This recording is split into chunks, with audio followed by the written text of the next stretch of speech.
Welcome everybody.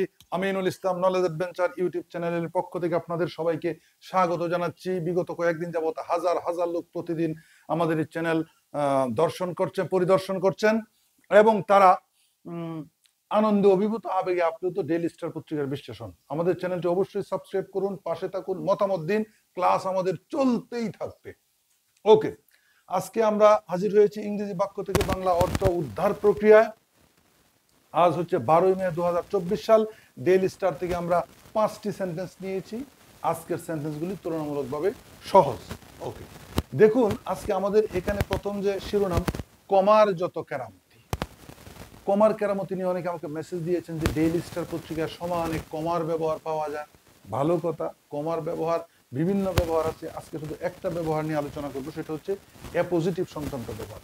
আবারও স্মরণ করে দিলাম, আমাদের চ্যানেলটা সাবস্ক্রাইব করুন, পাশে থাকুন। হাজার হাজার লোক চলে আসুক আরো, তাহলে ক্লাস আরো জমবে। লক্ষ্য করুন 1 নম্বর সেন্টেন্স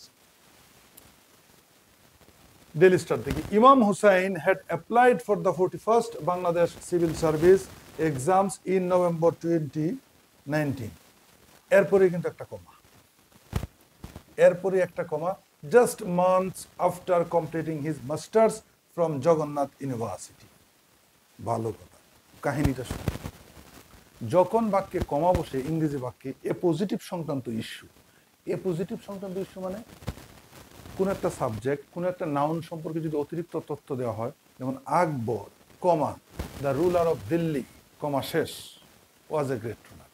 ঘটনা হচ্ছে কমার পরের যে অংশটুকু, এটার অনুবাদ আসবে আগে, দিল্লির বাদশাহ আকবর। ঠিক তদ্রুপ এইখানে কমা, এই কমাটা কাকে বুঝিয়েছে? এই নভেম্বর 2019 মাস, এটাকে বুঝিয়েছে।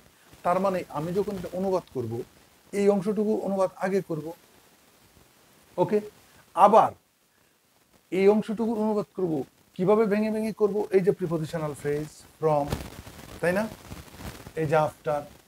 লক্ষ্য করুন, ঘটনা হচ্ছে এই যে বার্ব চলে যাবে সবার পরে। হ্যাড অ্যাপ্লাইড, আবেদন করেছিলেন। এই দেখুন আবেদন করেছিলেন সবার পরে। কথা ঠিক আছে না নাই? এখন শুরু করেন। ফ্রম জগন্নাথ ইউনিভার্সিটি, জগন্নাথ বিশ্ববিদ্যালয় থেকে।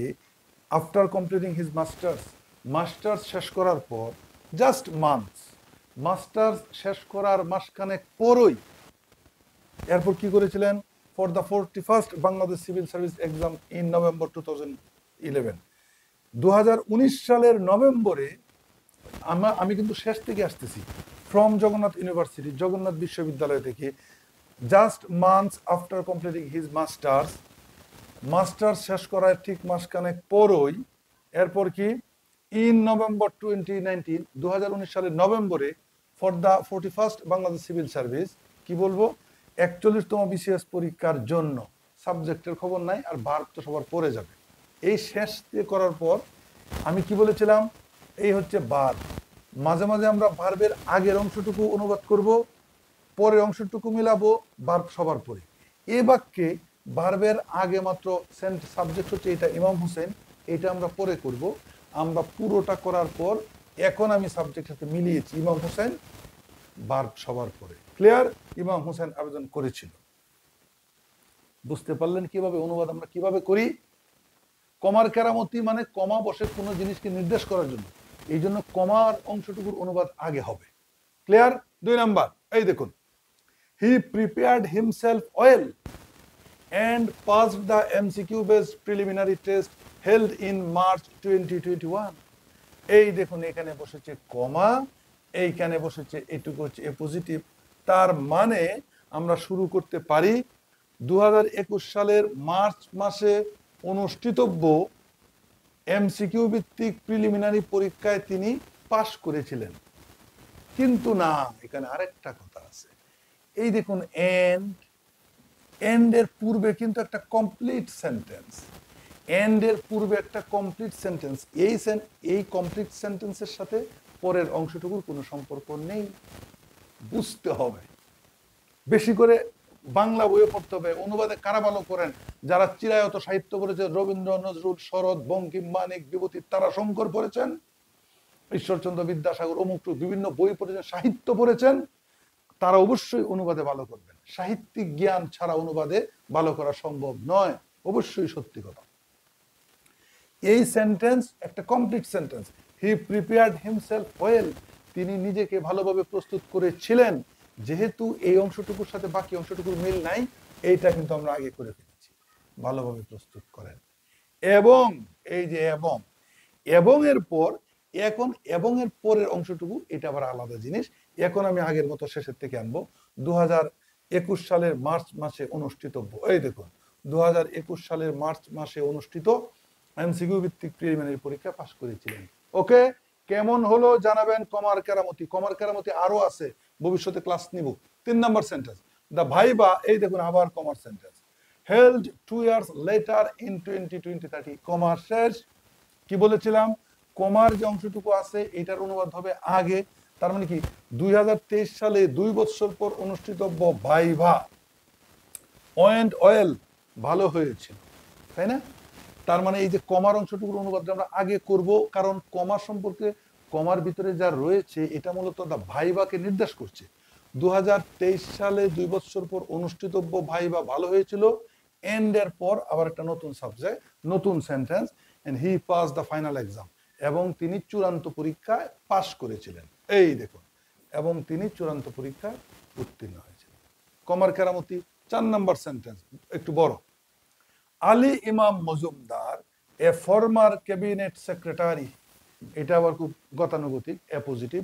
সাবেক মন্ত্রিপরিষদ সচিব আলী ইমাম মজুমদার বলেছেন, the introduction of the provision for double examiners, মানে দ্বৈত পরীক্ষক, ওই যে বিসিএস লিখিত পরীক্ষার খাতা দেখার বেলায় দ্বৈত পরীক্ষকের বাধ্যবাধকতার প্রচলন, এই দেখুন আবার কমা, especially when there is a shortage of qualified examiners in public universities। কি বলেছিলাম, কমার ভিতরে যে অংশ থাকে এটার অনুবাদ করতে হবে আগে। সুতরাং যেটা করতে হবে, especially when there is a shortage of qualified examiners, এটা আগে করবেন।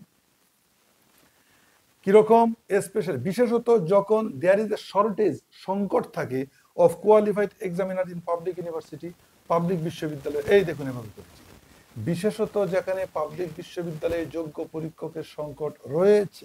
কমার অংশ শেষ, এখন মিলিয়ে নিলাম এটা।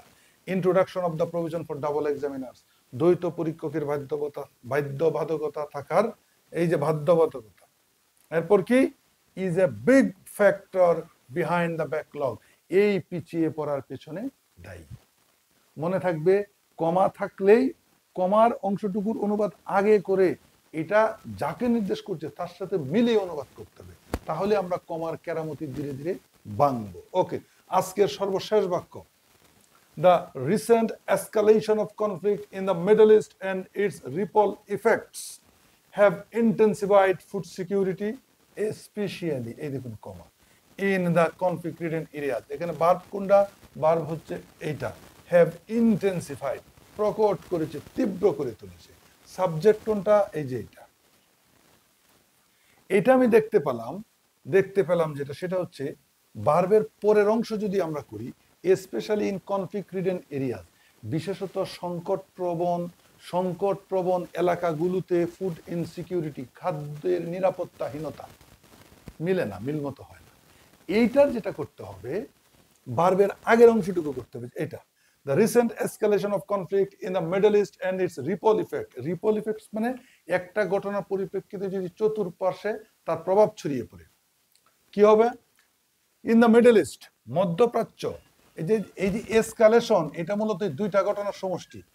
Conflict in the middle east, মধ্যপ্রাচ্যের সংঘাত, এন্ড ইটস রিপল ইফেক্টস, এর আরো সহায়ক, কি বলেছি আমরা অনুবাদ, তা থেকে উদ্ভূত, এই দেখুন রিপল ইফেক্টকে আমরা লিখেছি তা থেকে